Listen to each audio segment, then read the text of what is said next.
Ano na mga guys? Ay, hello mga guys! Yan, this is Admin Beach. Nako, no? Nakikita naman natin na ang kanilang mga So, enhance natin. pinagpapala Enhance ano pa man down. karami Yan. ng mga taong sa'yo ay gagalit. Mga kaibigan, At naman ikaw ay bibigay. kumusta po kayo? Good morning po, no? Dagdagan mo mga kaibigan. Atin lang muna. Check na. Ito po mga kaibigan. Check natin kung meron tayo. 5 fake news, expose the truth. Audio. Fake news, expose the truth. Yan, may audio po ba tayo? Fight fake Meron tayong audio. Okay, so proceed na tayo sa meron tayong audio. Bawal ang fake news, expose the truth. Okay. Fake news, expose the truth. So mga guys, ang pag-uusapan natin ngayong Martes ng January 9. January 9. Sino bang may birthday ngayong January 9? Tapos na pala. Okay. So mga guys, doon sa mga may birthday ng January 9, kamusta po kayo? At happy birthday po sa inyo, no? 11:07 na ng umaga, no? So, Tuesday. Mga kaibigan, pag-usapan po natin dito sa comment section ang ating topic ngayon na dapat bang maniwala si PBBM sa ginagawang panunuyo ngayon ni RRD. No? So mga kaibigan, kung ano man po ang inyong thoughts tungkol dito ay pwede nyo pong i-komento dyan at pag-usapan po natin. No? So, kokomentuhan po natin yan. Dapat bang maniwala si PBBM sa ginagawang panliligaw ngayon sa kanya ni RRD? Yan. So mga kaibigan, kung makikita nyo yung mga statement ni RRD doon sa isang press conference sa Davao, excuse me, ang sabi po niya doon mga kaibigan, as far as I am concerned, I have not crucified him, not even criticized him. Maybe commented on the direction of the government. Yun lang naman. Yan. So mga kaibigan, no, mga ka-admin, parang nalilimutan yata ni RRD ang ginawa niya kay PBBM noong kampanyahan, noong panahon na kung saan ay eager siya na ikampanya ang kanyang presidential bet na si Bongo. At dahil mga kaibigan sa kanyang frustration na nakikita niya na si Bongo ay tila nangungulelat palagi at parang hindi bet ng mga tao, kaya ang ginawa niya noon ay siniraan niya ng husto si PBBM. Anong sabi niya? Sabi niya si PBBM daw ay ito ang sabi niya, I quote, si Marcos, hindi ako believe dyan. He's really a weak leader. Totoo yan. Hindi ako naninira ng tao. Kasi, spoiled child, only son. And then, may sinabi pa siya, di ba, na si PBBM daw ay yung tungkol sa cocaine issue, and then, weak leader, may bagahe. Di ba? So, sinabi pa niya na hindi daw siya susuporta kay Marcos. At dahil doon mga kaibigan, sinundan na yun ng kanyang mga alipores, no? Yung kanyang PCO na si Mocha Uson, yung tagapagsalita, no?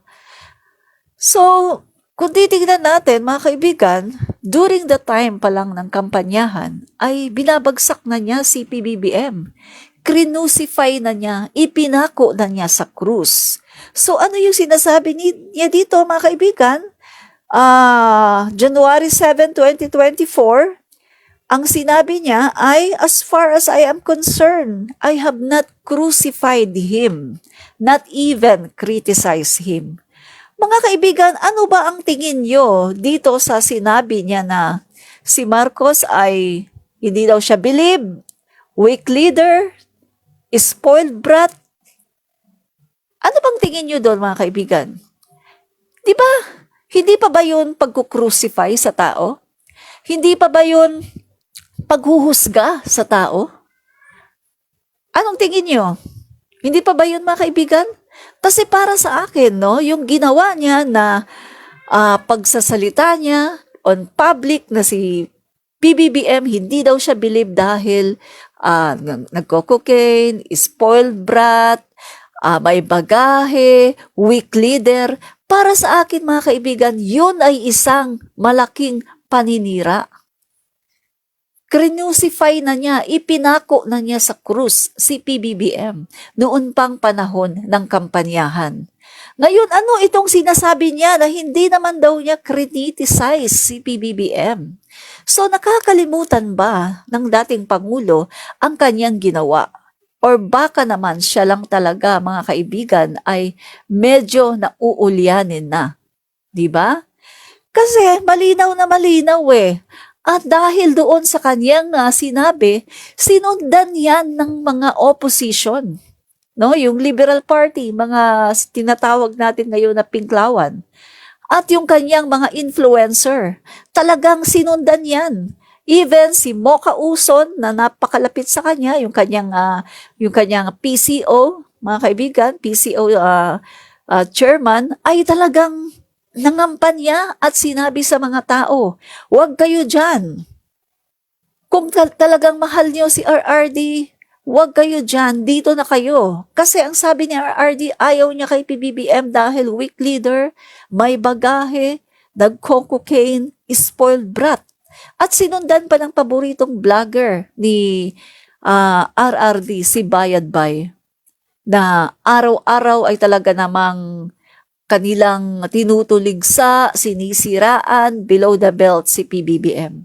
Vivian Velez, at lahat, mga kaibigan, nung mga DD sheets na talagang tumutuligsa kay PBBM.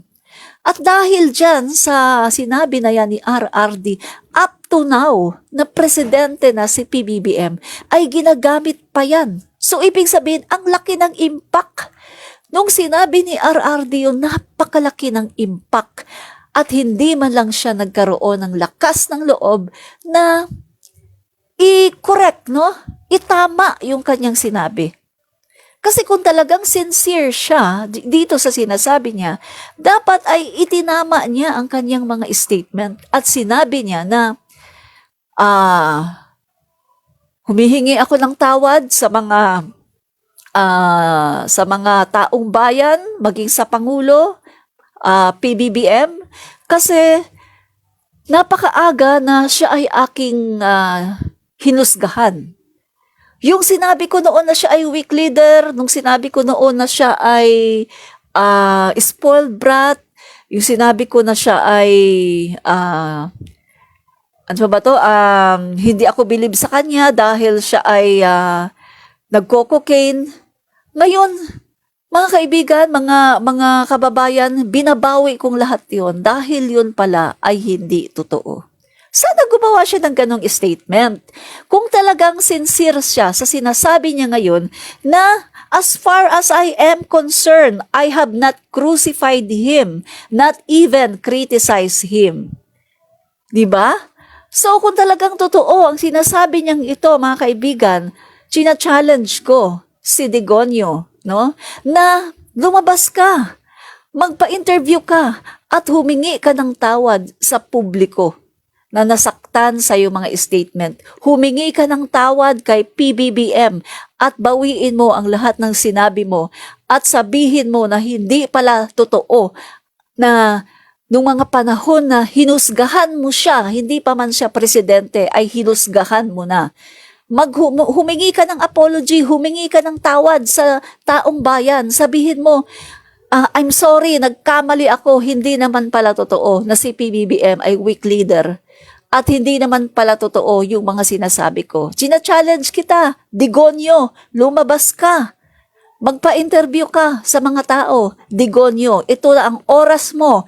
Kung gusto mo na mawala ang galit sa'yo, ang pagtatampo sa'yo ng mga loyalista at ng mga Marcos supporters, bawiin mo ang lahat ng sinabi mo. At ayusin mo na ang buhay mo. Magpakabait ka na. No? Huwag puro criticize and criticize. Kasi kung sasabihin mo ito ngayon, no, sinabi mo na nga nung January 7, Kita nyo na mga guys. Admin Ito reach. ang pinapakalat na balita ng mga taong gusto lang talaga Israel. Comentarista. Nakita naman natin na ang kanilang mga pinapakalat ay walang katotohanan. Paano pa man karami ng mga taong sa iyo ay nagagalit, ang talaga naman ikaw ay hindi ba? Pero, galingan mo lang. Dagdagan mo pa. At the end of the day, performance doesn't lie. Ito po mga kaibigan, muli si Admin Rich. Fight fake news, expose the truth. Fight fake news and expose the truth. Fight fake news and expose the truth. Fight fake news, expose the truth. Fight fake news, expose the truth. Ang bawal ang fake news, expose the truth. Fight fake news. Expose the truth.